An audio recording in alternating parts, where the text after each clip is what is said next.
Hey everybody, in today's video we're going to be measuring my stress level using the Garmin Instinct Crossover watch, and we're going to be using the stress glance that is already on your Garmin Instinct Crossover. I'm using the solar version. Shouldn't matter whether you've got solar or non-solar, the stress glance will be available on both of them.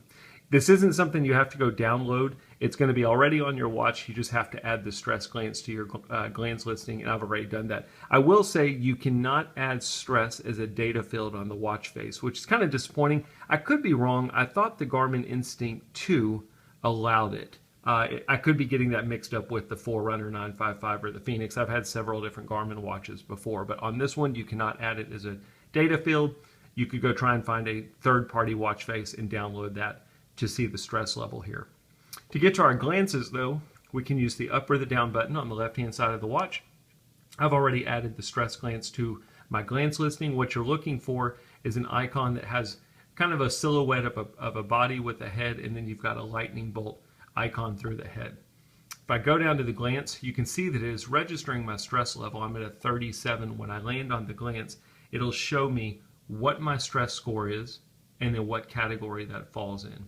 You're basically looking at a score from anywhere from 0 to 100. 100 is very stressed, 0 is no stress at all.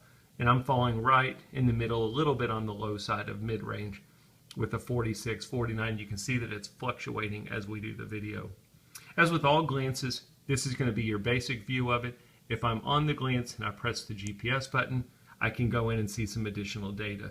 I have an historical trend that shows me my last 3 hours as far as stress goes. My current level just jumped from low up over 50, so now I'm at a medium stress level. And then you can see throughout the day, there's been periods where it was higher stress, periods where it was lower stress, and then you can see where I'm currently at right now. You'll notice the little arrow to the top right. It's telling me if you press the GPS button, I've got other options. I can press the GPS button and basically ask you if you want to do a breathing exercise. I'm going to spare you the detail. Basically, if you've got a high stress, you can do breathing exercise and it'll try and reduce your stress level. If you wanted to do that, you would press the GPS button. In my case, I'm going to press the bottom left button to back out. While I'm in the stress glance, there's two pages. There's this one where I can press down and go to another page that instead of showing me a graphical representation, it shows me a listing for my current day, what categories I fell as far as stress. So 7 hours and 23 minutes of the day, I had a low stress level, a resting stress level. 3 hours and 3 minutes, I've been in low category. 2 hours and 22 minutes, medium. And then 1 hour and 16 minutes of my day, I've had high stress. Press down again, all it's going to do is take me to that prior page. You've only got 2 pages in this stress glance. But basically, when you go into the glance, it'll start automatically doing a reading. You have to have your wrist heart rate monitoring on in order for it to be able to measure your stress level.